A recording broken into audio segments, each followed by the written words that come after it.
नमस्कार बच्चों, आज हम पढ़ेंगे क्लास 7 का घातांक और घात चैप्टर नंबर 13। घातांक और घात आपने पहली बार नाम सुने होंगे। जैसे आपके पास आ जाए कोई भी, जैसे 10 और ऊपर जैसे लिखा आ जाए आपके पास 4। कई बार आपने देखा होगा जैसे 2 का वर्ग, जैसे 2 का स्क्वायर बोलते हैं इसको। तो इसमें क्या आता है, जो अपन के 10 दे रखा है और ऊपर जो 4 दे रखा है, ये जो 10 है वो तो क्या है, आधार। और जो ऊपर ये दे रखा है 4, ये क्या है, घातांक। इसको बोलते हैं घातांक। और ये जो पूरे को बोलेंगे अपन, क्या बोलेंगे, घात। क्या बोलेंगे, घात। तो इसको बोलते हैं 10 के ऊपर घात 4, यानी 10 की घात 4। अब 10 की घात 4 का मतलब क्या होता है, जैसे 10 की घात 4, तो इसको किस प्रकार खोलते हैं, यानी 10 को 4 बार गुणा, 10 का 4 बार गुणा। जैसे 10 इंटू 10 इंटू 10 इंटू 10। जैसे अपन के पास आ गया 2 की घात 6, तो इसका मतलब 2 को, 2 जो संख्या है उसको 6 बार गुणा, यानी 2 इंटू 2 इंटू 2, 2 इंटू 2 इंटू 2, यानी 2 का 6 बार गुणा। इस प्रकार इसको अपन खोलते हैं। जैसे अपन को आ जाए, जैसे दे दिया कि 512 है, इसको घातांक के रूप में लिखना है, तो कैसे लिखेंगे। सर्वप्रथम क्या करेंगे, 512 के क्या करेंगे, अभाज्य गुणनखंड करेंगे, यानी एलसीएम निकालेंगे। अब घातांक विभाजकता का नियम अपन ने बता ही दिया। जिस संख्या का अंतिम अक्षर 2 है, 4 है, 6 है, 8 है, उन सब में 2 का भाग जाता है। इसमें 2 का भाग जाएगा, कितनी बार जाएगा, 2 दूनी 4, 5 दूनी 10, 6 दूनी 12। अब फिर 6 आ रहा लास्ट में, इसलिए 2 का चल जाएगा, 1 2 एकम 2, 2 दूनी 4, 8 दूनी 16। फिर 8 आ रहा लास्ट में, 2 का चल जाएगा, 6 दूनी 12, 4 दूनी 8। फिर 4 आ रहा, 2 का चल जाएगा, 3 दूनी 6, 2 दूनी 4। फिर 2 आ रहा, 2 का चल जाएगा, 2 एकम 2, 6 दूनी 12। फिर 2 का चल जाएगा 8 बार। फिर 2 का चल जाएगा 4 बार। फिर 2 का चल जाएगा 4 बार, वैसे 2 बार। फिर 2 का चल जाएगा 1 बार, लास्ट में 1 आ जाएगा। तो कितने 9 आए इसमें, ये आए हैं 2 into 2 into 2 into 2 into 2 into 2, 2 into 2 into 2, 1 2 3 4 5 6 7 8 9, 1 2 3 4 5 6 7 8 9। तो क्या लिख सकते हैं, अब इसको जो समान आ रहा है उसको एक बार लिख देंगे, और कितनी बार आ रहा है उसको घातांक लिख देंगे, यानी 2 की घात 9। इसको इस रूप में, ये इसका घातांक रूप है। समझ गए। अब आता है अपन के पास घातांक नियम, घातांकों के नियम। देखो अब क्या है घातांकों के नियम। घातांकों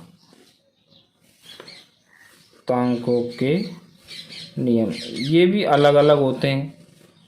एक तो होता है जब आधार एक ही हो, घात अलग अलग हो। एक होता है जब घात समान हो, आधार अलग अलग हो। तो सबसे पहले हम पढ़ेंगे, अगर आधार समान है, आधार समान वाले, जैसे अपन के पास आ गया कि a की घात m, ये किसी संख्या से गुणा हो रही है a की घात n से। अब यहाँ देख रहे हैं अपन, घात आधार समान है a और घात अलग अलग है। इस पे m है, इस पर घातांक कितना है m, और इस पे है n। तो a की पावर m और एक गुणा हो रही है a की पावर n से। आधार समान है तो आधार को एक साथ लिख देंगे a, और घातांक आपस में क्या हो जाएगी, गुणे में तो जुड़ जाएगी m प्लस n। जैसे एग्जाम्पल से और अच्छी तरह समझते हैं अपन के पास। जैसे एग्जाम्पल आ गया 2 की घात 6 इंटू 2 की घात 2। कैसे लिखेंगे इसको, आधार समान है, 2 है तो 2 लिख देंगे यहाँ, और गुणा हो रही है ये, तो घातांक आपस में क्या हो जाएगी, जुड़ जाएगी, 6 प्लस 2, तो क्या हो जाएगी, 2 की घात 8। आया समझ में। अब देखते हैं भाग में, जैसे a की घात m भाग a की घात n। तो क्या होता है, अगर अपन को भाग में देता है तो अपन क्या कर देते हैं, a की घात m गुणा में तो जुड़ जाएगी, भाग में तो घट जाएगी। जैसे अपन के पास एग्जाम्पल ले लेते हैं, जैसे आगे 4 की घात 6 भाग 4 की घात 2। तो क्या आ जाएगा, आधार एक समान, आधार एक बार लिख देंगे और घात घटा देंगे। गुणा में है तो जुड़ जाएगी, भाग में है तो घट जाएगी।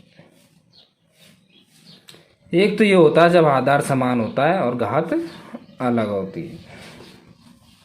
अब देखते हैं दूसरा, घात समान होगी और आधार अलग अलग होंगे। तो यानी घातांक क्या होगी, समान और आधार होंगे अलग अलग। जैसे आपके पास आ जाए a की पावर m इंटू बी की पावर m। यहाँ देख रहे हैं आधार अलग अलग है, घातांक क्या है, समान है। तो क्या लिखेंगे इसको, a गुणा b और एक साथ लगा देंगे घात m। जैसे उदाहरण आ जाए अपन के पास 6 की पावर 4 इंटू 4 की पावर 4, यानी घातांक समान है, आधार अलग अलग है तो आधार को गुणा कर देंगे और घातांक को एक साथ ऊपर लिख देंगे। तो ये कितना हो जाएगा, 6 गुणा 4 करेंगे तो 24 घात 4। अब इसको भाग के रूप में देखेंगे, किसके रूप में देखेंगे, भाग के रूप में देखेंगे। जैसे आ गया अपन के पास a की घात m भाग b की घात m। कैसे लिखेंगे, a में भाग दे देंगे b का और घात एक साथ लिख देंगे m। जैसे अपन के पास उदाहरण के रूप में आ जाए 6 की पावर 2 भाग 5 की पावर 2। तो क्या करेंगे, 6 में भाग दे देंगे 5 से और पावर एक साथ लगा देंगे 2। अब ये तो समान आधार और समान घात वाले हो गए। और दो और चीज़ें जो आपको ध्यान में रखनी है, जैसे मैं यह बता देता हूँ, वो होती है घात की घात, घात की घात। ये क्या होती है, जैसे आपके पास आ गई ए आधार है, उसकी घात दे रखी, घातांक दे रखी m और ये पूरे की घातांक दे रखी m। तो क्या करते हैं, हम आधार को लिख के दोनों घातांकों को आपस में गुणा कर देते हैं m इंटू n। जैसे आपके पास आ जाए 6 की पावर 4 और पूरे की पावर 2। तो क्या करेंगे, 6 की पावरों को आपस में गुणा कर देंगे 4 इंटू 2 और 6 की पावर कितनी हो जाएगी, 8। एक होता है आपको इस प्रकार दे दे, कोई आधार है ए मान लेते, कोई भी आधार हो सकता है, उसकी पावर यानी घात 0 है, ए की घात 0। ऐसे में लोग क्या करते हैं, डायरेक्ट 0 लिख देते हैं, जो बिल्कुल गलत है। ज़्यादातर बच्चे 0 लिख देते हैं, जो बिल्कुल गलत है। अगर आपको कोई भी आधार दे रखा है, उसकी घात अगर 0 है तो उसका मान क्या होता है, 1। कोई भी संख्या दे दे जिसका कोई भी आधार के रूप में और उसकी पावर अगर 0 है तो वह क्या हो जाएगा, 1 हो जाएगा उसका मान। ये है अपन घातांक के नियम। अब पढ़ेंगे हम मानक रूप अगले टॉपिक के रूप में।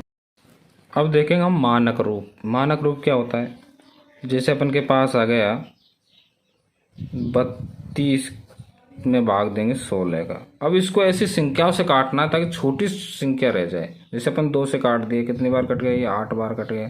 ये कितनी बार कट गए, 16 बार।